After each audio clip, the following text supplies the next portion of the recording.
नमस्कार भाई, आप सभी को। कैसे हैं आप सब? उम्मीद करता हूँ अच्छे होंगे, मस्त होंगे, स्वस्थ होंगे, घर पे होंगे, सेफ होंगे। तो हमारा जो टॉपिक चल रहा था वो चल रहा था टीचिंग मेथड। और टीचिंग मेथड के इस पार्ट में हमने ऑडियो लिंगुअल मेथड को कवर कर लिया था। आज जो हम पढ़ने वाले हैं वो हमारा मेथड होने वाला है बायलिंगुअल मेथड। कौन सा मेथड है अपना? Bilingual method.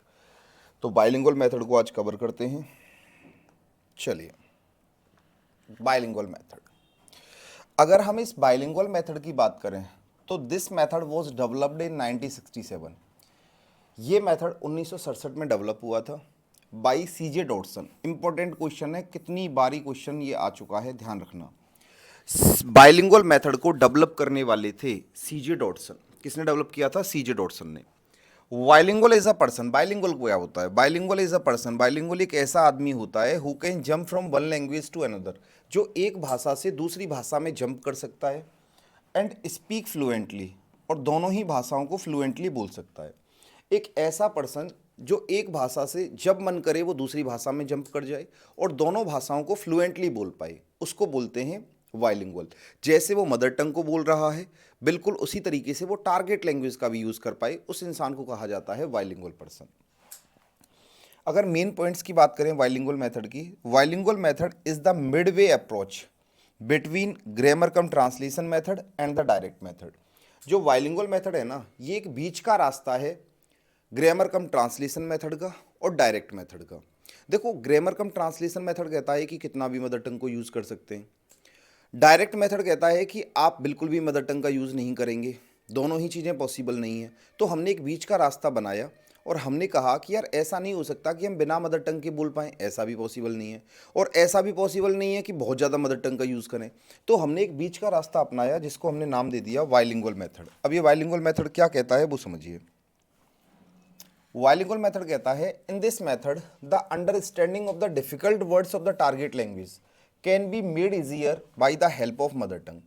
बाइलिंगुअल मेथड कहता है कि आप एक काम कर सकते हैं, जो टारगेट लैंग्वेज के डिफिकल्ट वर्ड्स हैं उनको तो आप मदर टंग में पढ़ो, जो टारगेट लैंग्वेज के डिफिकल्ट वर्ड्स हैं उनको आप मदर टंग में पढ़ो, और जो नॉर्मल वर्ड्स हैं उनको आप टारगेट लैंग्वेज में ही पढ़ो। इंग्लिश के जो डिफिकल्ट वर्ड्स हैं उनको तो आप किस में पढ़िए? मदर टंग में। और जो इंग्लिश के नॉर्मल वर्ड्स हैं उनको आप इंग्लिश में ही पढ़िए।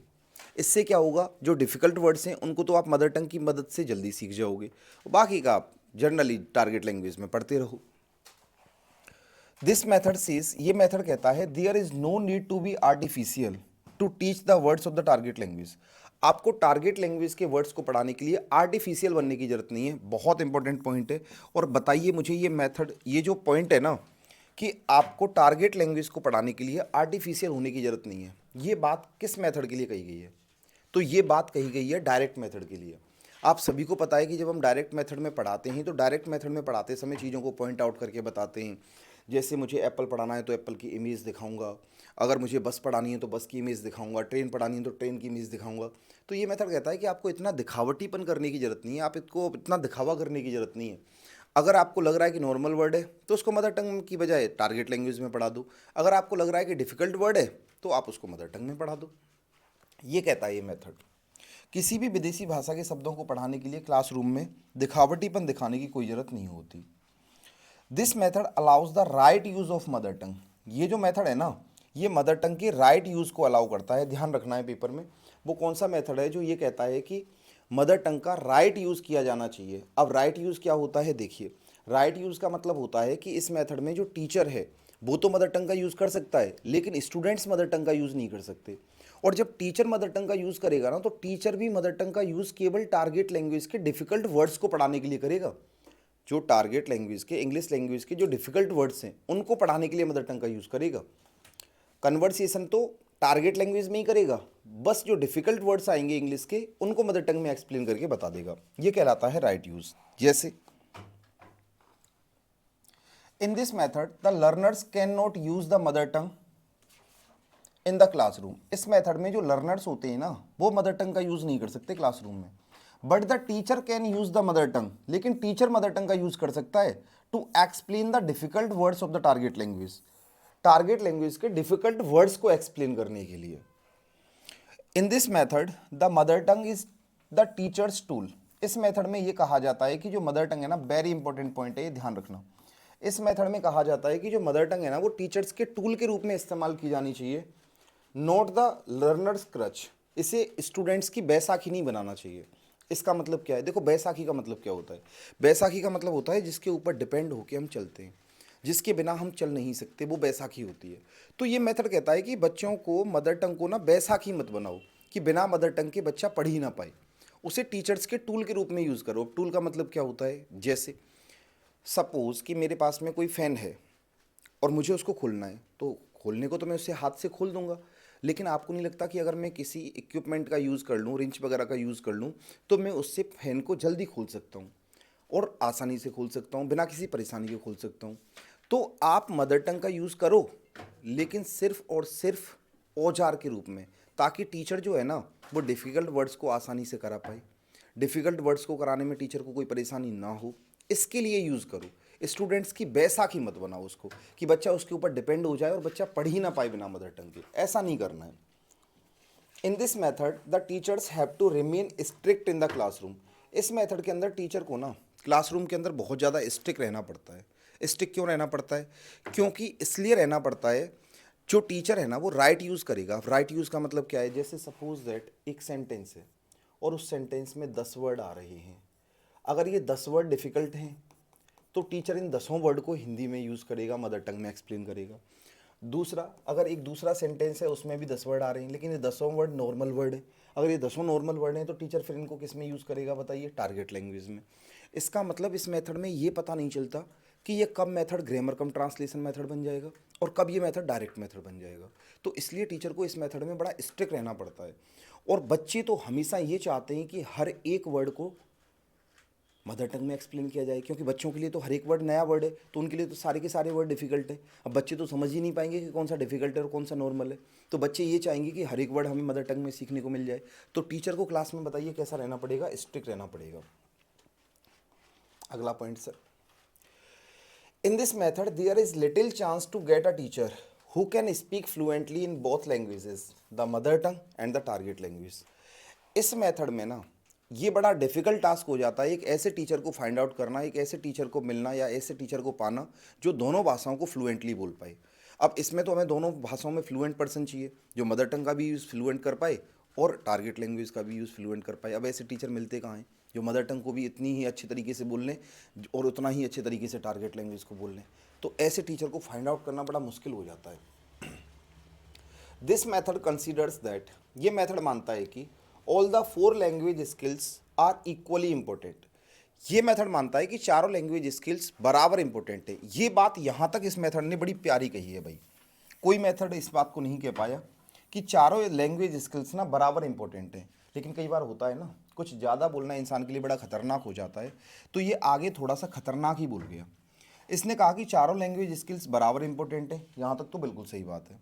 But speaking is the most important language skill in all this. लेकिन जो स्पीकिंग है ना वो इन सभी स्किल्स में सबसे ज़्यादा इंपॉर्टेंट है। तो भाई ऐसी बात थोड़ी ना है, जितना स्पीकिंग इंपॉर्टेंट है उतना ही रीडिंग इंपॉर्टेंट है, उतना ही राइटिंग इंपॉर्टेंट है, उतनी ही लिसनिंग इंपॉर्टेंट है। लेकिन यहाँ ये बात थोड़ी सी गलत बोल के चला गया कि स्पीकिंग ज़्यादा इंपॉर्टेंट होती है। तो ये क्वेश्चन आ सकता है, ध्यान रखना कि वो कौन सा मेथड है जो स्पीकिंग पर सबसे ज़्यादा ध्यान देता है। वो है आपका बाइलिंगुअल मेथड। तो यह विधि मानती है कि सभी 4 भाषा कौशल समान रूप से महत्वपूर्ण है, लेकिन बोलना इन सभी में सबसे ज़्यादा महत्वपूर्ण होता है। तो ऐसा नहीं है कि स्पीकिंग ज़्यादा इंपॉर्टेंट है। This method adopts many methods. ये मेथड जो है ना ये बहुत सारे मेथड से बनाया गया है और इसमें बहुत सारी तकनीकों का यूज़ किया गया है। C J Dodson himself accept, C J Dodson ने खुद इस बात को स्वीकार किया है that in this method the activities have been taken from methods, many methods, कि इस मेथड के अंदर जो एक्टिविटी होती है ना वो बहुत सारे मेथड से हमने उठाई हैं, but specially from the grammar cum translation method and the direct method. ये मेथड बहुत सारे मेथड से मिलके बनाए, लेकिन विशेष रूप से इस मेथड में जो यूज़ किया गया है ना वो एक तो ग्रामर कम ट्रांसलेशन मेथड का और दूसरा डायरेक्ट मेथड का यूज़ किया गया है। खुद सीजे डॉटसन ने इस बात को एक्सेप्ट किया है। अब इसके फीचर्स क्या होते हैं? Rules of grammar are not separately. इस मेथड के अंदर जो ग्रामर के रूल्स होते हैं ना उनको अलग से नहीं पढ़ाया जाता, as is done in grammar cum translation method, जैसा कि ग्रामर कम ट्रांसलेशन मेथड में होता है। ग्रामर कम ट्रांसलेशन मेथड में रूल्स को अलग से पढ़ाया जाता है, रूल्स को रटाया जाता है बच्चों को, लेकिन इस मेथड में अलग से हम रूल्स नहीं पढ़ाते ग्रामर के। To prepare the learners, learners को प्रिपेयर करने के लिए, तैयार करने के लिए, in such a manner that he may be able to achieve through bilingualism, ये सोचा जाता है कि उसे बाइलिंगुअलिज्म को प्राप्त किया जाए, मतलब उसे दोनों ही भाषाओं में अच्छे तरीके से तैयार किया जाए। To make the learners accurate in return world, sentence is the unit of teaching. इस मेथड के अंदर याद रखना जो यूनिट ऑफ टीचिंग होती है वो क्या होती है, सेंटेंस होती है। There is scope for conversation practice in it, इसमें बहुत सारी कन्वर्सेशन प्रैक्टिस कराई जाती है, बच्चों को आपस में कम्युनिकेट कराया जाता है, कन्वर्सेशन प्रैक्टिस ज़्यादा होती है इस मेथड में। Word for word translation is not done by the teacher, इस मेथड में हर एक वर्ड का ट्रांसलेशन नहीं किया जाता, जैसा कि मैंने आपको बताया था टारगेट लैंग्वेज को टारगेट लैंग्वेज में ही पढ़ाते हैं, लेकिन जो डिफिकल्ट वर्ड्स होते हैं केवल उन्हीं को मदर टंग में यूज़ करते हैं, तो वर्ड फॉर वर्ड ट्रांसलेशन नहीं होता, हर एक वर्ड का ट्रांसलेशन नहीं होता है।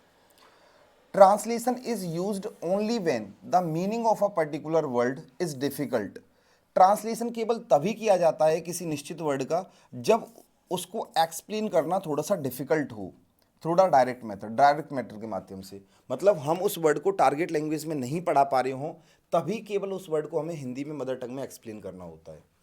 English passages are explained in English, जो इंग्लिश के पैसेज होते हैं उनको इंग्लिश में ही एक्सप्लेन किया जाता है, not in the students mother tongue, उनको मदर टंग में एक्सप्लेन नहीं किया जाता, स्टूडेंट्स की जो मदर टंग होती है उसमें एक्सप्लेन नहीं करते, अगर इंग्लिश का कोई पैसेज है ना तो उसको हम इंग्लिश में ही एक्सप्लेन करते हैं।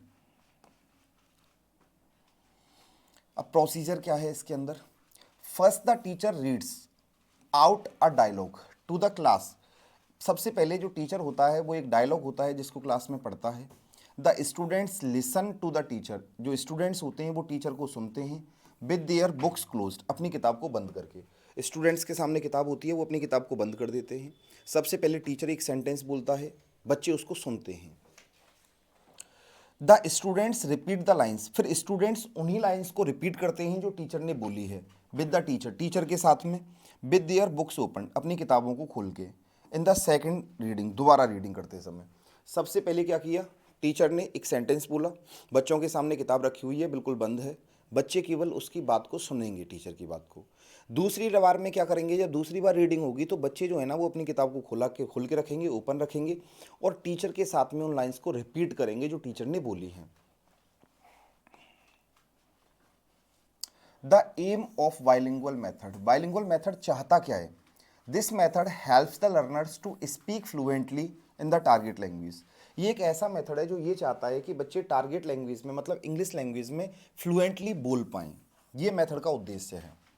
This method helps the learners, ये मेथड लर्नर्स की मदद करता है to write in the target language को लिखने में, मतलब इसका मेन उद्देश्य होता है कि बच्चों को स्पीकिंग फ्लुएंटली कराई जाए और राइटिंग कराई जाए। इसका मतलब आप समझ गए होंगे कि इसमें ध्यान रखा जाता है एक तो फ्लुएंसी का और एक्यूरेसी का, इस मेथड में फ्लुएंसी और एक्यूरेसी दोनों पे तवज्जो दी जाती है, जबकि अगर आपको याद होगा ग्रामर कम ट्रांसलेशन मेथड वो केवल एक्यूरेसी पे ध्यान देता है, डायरेक्ट मेथड केवल फ्लुएंसी पे ध्यान देता है, ये एक ऐसा मेथड है जो एक्यूरेसी और फ्लुएंसी दोनों पर ध्यान देता है, bilingual method. This method wants to learners to make them true bilingual, ये मेथड जो है ना ये स्टूडेंट्स को एक सही दोभाषीय बनाना चाहता है, एक सही बाइलिंगुअल बनाना चाहता है कि उन बच्चों को दोनों भाषाओं की अच्छी खासी नॉलेज हो, उनको मदर टंग की भी नॉलेज हो और उतनी ही उनको टारगेट लैंग्वेज की भी नॉलेज हो, ये मेथड ये चाहता है बच्चों से। Some steps are used to teach in this method, इस मेथड में पढ़ाने के लिए कुछ स्टेप्स का यूज़ किया जाता है। The imitation of FL sentences, जैसा कि मैंने आपसे कहा था, टीचर बच्चों के सामने एक सेंटेंस बोलेगा, जब बच्चों के सामने सेंटेंस बोलेगा तो बच्चे उसको इमिटेट करेंगे, उस सेंटेंस की नकल करेंगे।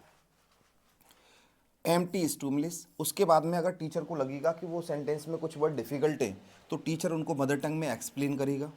उसके बाद में जब वो बच्चों से वार्तालाप करेगा या बच्चों से क्वेश्चन पुटअप करेगा तो बच्चे उसे फॉरनर लैंग्वेज में मतलब इंग्लिश लैंग्वेज में क्या करेंगे, रेस्पॉन्स करेंगे, और इस तरीके से धीरे धीरे धीरे दोनों में स्टूडेंट्स और टीचर के बीच में नॉर्मल फॉरनर लैंग्वेज में कम्युनिकेशन स्टार्ट हो जाएगा। सबसे पहले टीचर ने एक सेंटेंस बोला, बच्चे उसको रिपीट करेंगे, उसको इमिटेट करेंगे, किस में, टारगेट लैंग्वेज में, ठीक है सर। उसके बाद में अगर टीचर को लगेगा कि उस सेंटेंस के अंदर कुछ डिफिकल्ट वर्ड्स आ रहे हैं तो वो उनको मदर टंग में एक्सप्लेन करके दे देगा बच्चे के लिए, ठीक है। उसके बाद जब वो टीचर जो है वो बच्चों से क्वेश्चन पुटअप करेगा तो बच्चे उसको रिप्लाई करेंगे काय में, टारगेट लैंग्वेज में, मतलब इंग्लिश लैंग्वेज में। और इस तरीके से दोनों के बीच में टारगेट लैंग्वेज में कम्युनिकेशन स्टार्ट हो जाएगा। अगला पॉइंट क्या है sir, advantage of bilingual method. Bilingual method के फायदे क्या होते हैं। It does not require any teaching aids. इस मेथड में किसी टीचिंग एड्स की जरूरत नहीं पड़ती। And is suited to all kind of school, और ये सभी तरह के स्कूल्स के लिए सूटेबल होता है, चाहे वो ग्रामीण स्कूल हो चाहे वो शहरी स्कूल हो, किसी भी स्कूल में इस मेथड से पढ़ाया जा सकता है।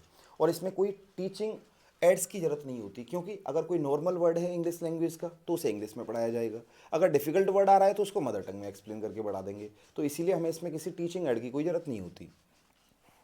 The bilingual method promotes both fluency and accuracy. जैसा कि मैंने आपसे कहा था, ये मेथड फ्लुएंसी और एक्यूरेसी दोनों पर ध्यान देता है, दोनों को बढ़ावा देता है।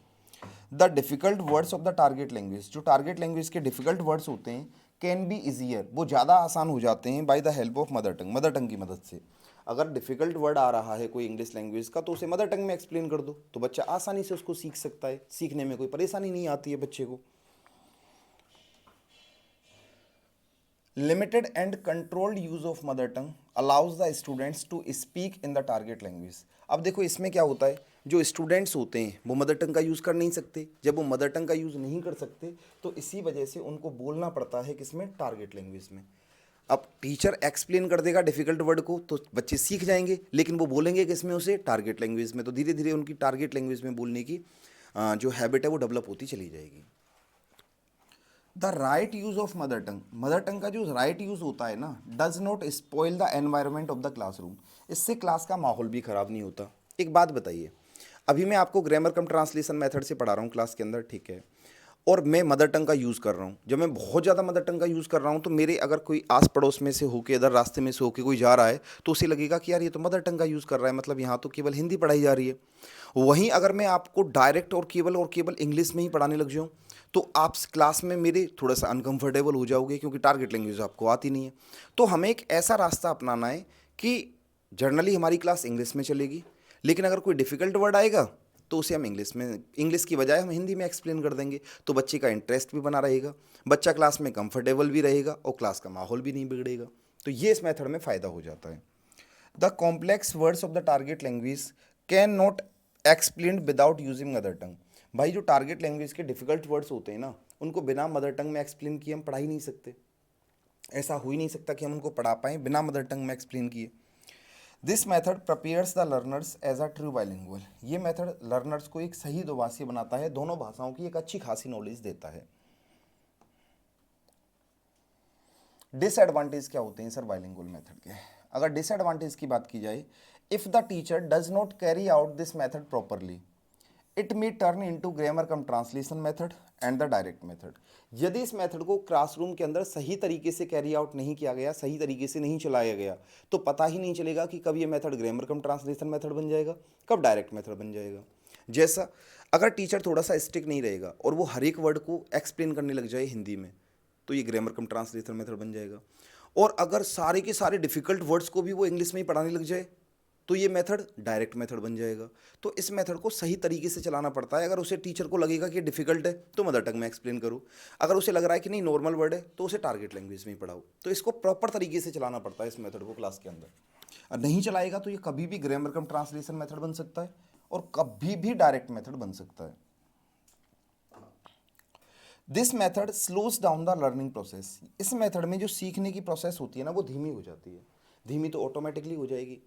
एक तो मैं किसी एक भाषा में आपको पढ़ा रहा हूँ तो उसमें थोड़ा सा टाइम कम लगेगा, अब मैं उसी चीज़ को आपको पहले मदर टंग में पहले टारगेट लैंग्वेज में करा रहा हूँ, फिर उस चीज़ को एक्सप्लेन करके मदर टंग में करा रहा हूँ, तो एक ही चीज़ को जब दो दो भाषाओं में आप रिपीट करोगे तो लर्निंग प्रोसेस धीमी हो जाएगी। जिस चीज़ को हम एक महीने में सीख सकते हैं उसे सीखने में हमें 1.5 महीना लगेगा, तो इससे लर्निंग प्रोसेस हमारी कैसी हो जाती है बताइए, धीमी। This method slows down the learning process, ये हमारा हो गया। दिस मैथड में कंफ्यूज द लर्नर्स, इस मेथड में लर्नर्स कंफ्यूज हो सकते हैं इन बोथ लैंग्वेज, दोनों भाषाओं में। देखो अब जब स्टूडेंट हमारे पास में आया है इंग्लिश लैंग्वेज को पढ़ने के लिए, तो उसे तो नहीं पता, उसे तो इंग्लिश लैंग्वेज नहीं आती। अब उसके लिए तो सारे वर्ड नहीं हैं। जब सारे वर्ड नहीं हैं तो उसे कैसे पता चलेगा कि कौन सा इसमें से नॉर्मल वर्ड है और कौन सा डिफ़िकल्ट वर्ड है? तो वो तो कंफ्यूज हो जाएगा कि मुझे किस वर्ड को तो टारगेट लैंग्वेज में पढ़ना चाहिए और मुझे किस वर्ड को मदर टंग में एक्सप्लेन करके पढ़ना चाहिए। वो तो समझ ही नहीं पाएगा। तो वो दोनों भाषाओं में थोड़ा सा कंफ्यूज फील कर सकता है अपने आप को। उसे लगेगा कि यार पता नहीं इस वर्ड को मैं मदर टंग में पढ़ूँ या इस वर्ड को मैं टारगेट लैंग्वेज में पढ़ूँ। तो दोनों को लेके वो थोड़ा सा कंफ्यूज हो सकता है। It is very difficult to find a teacher. ये बड़ा मुश्किल टास्क हो जाता है कि एक ऐसे टीचर को ढूंढा जाए who can teach in both the mother tongue and the target language, जो दोनों ही भाषाओं में फ्लुएंट बोल पाए। ऐसे टीचर को ढूंढ पाना भी तो बड़ा डिफिकल्ट टास्क है। ऐसा टीचर हमें मिलेगा कहाँ जो जितना फ्लुएंट मदर टंग को बोल रहा है उतना ही फ्लुएंट टारगेट लैंग्वेज को भी बोल पाए? ये भी बड़ा मुश्किल टास्क हो जाता है। ऐसे टीचर आसानी से मिल नहीं पाते हमें। The focus is on grammatical structures, not on the day-to-day conversation. इस मेथड का ये सबसे बड़ी कमी है इस मेथड की, कि इस मेथड का जो फोकस होता है ना वो ग्रामेटिकल स्ट्रक्चर्स पर ज़्यादा होता है, डे टू डे कन्वर्सेशन पर नहीं होता। वो लैंग्वेज जो हम डेली लाइफ में यूज़ करते हैं, अपनी रियल लाइफ में यूज़ करते हैं, ये उसकी तरफ तो नहीं जाता, ये स्ट्रक्चर्स के ऊपर ज़्यादा डिपेंड हो जाता है। The teacher must be proficient fluent in L1 and L2। जो टीचर है ना उसे दोनों ही भाषाओं का प्रचुर ज्ञान होना चाहिए, चाहे वो टारगेट लैंग्वेज हो चाहे वो आपकी मदर टंग हो, दोनों ही भाषाओं की उसे अच्छी खासी नॉलेज होनी चाहिए। It does not follow any set theory. इसकी कोई व्यवस्थित थ्योरी नहीं है। टीचर अपने हिसाब से मैनेज करेगा, कौन सा डिफिकल्ट वर्ड है उसको बताएगा, कौन सा डिफिकल्ट वर्ड नहीं है उसको टारगेट लैंग्वेज में पढ़ाएगा। तो इसकी कोई सेट थ्योरी नहीं है। टीचर अपने हिसाब से क्लासरूम के अंदर इसको मैनेज करता है, जो कि अपने आप में एक प्रॉपर तरीका नहीं है। अ पॉसिबल डिसएडवांटेज, अच्छा इसका एक संभव डिसएडवांटेज और होता है ऑफ द मेथड, इस मेथड का, इज दैट वो ये है कि if the teacher is not imaginative enough, यदि टीचर जो है ना वो प्रॉपर तरीके से इमेजिनेटिव नहीं है, काल्पनिक नहीं है, दिस मेथड में degenerate into grammar cum translation method with all the attendant drawbacks. तो ये मेथड कभी भी किस में बदल सकता है? ग्रामर कम ट्रांसलेशन मेथड में। काल्पनिक का मतलब आप समझ गए होंगे। यदि उसके अंदर ये कमांड नहीं है कि किस वर्ड को टारगेट लैंग्वेज में पढ़ाऊँ और किस वर्ड को मदर टंग में पढ़ाऊँ, कौन सा डिफिकल्ट वर्ड है कौन सा नॉर्मल वर्ड है, अगर वो ये फाइंड आउट नहीं कर सकता तो फिर ये बड़ा मुश्किल हो जाता है कि उसको कौन सा वर्ड मदर टंग में पढ़ाना है और कौन सा टारगेट लैंग्वेज में। तो खतरा रहता है कि कहीं ये ग्रामर कम ट्रांसलेशन मेथड ना बन जाए। बोलो क्लियर है भाई? तो ये था हमारा कौन सा मेथड बताइए? Bilingual method. इससे अगली हम जो क्लास पढ़ेंगे उसमें हम लोग पढ़ेंगे डॉक्टर वेस्ट मेथड। तब तक आप मस्त रहें, खुश रहें, स्वस्थ रहें।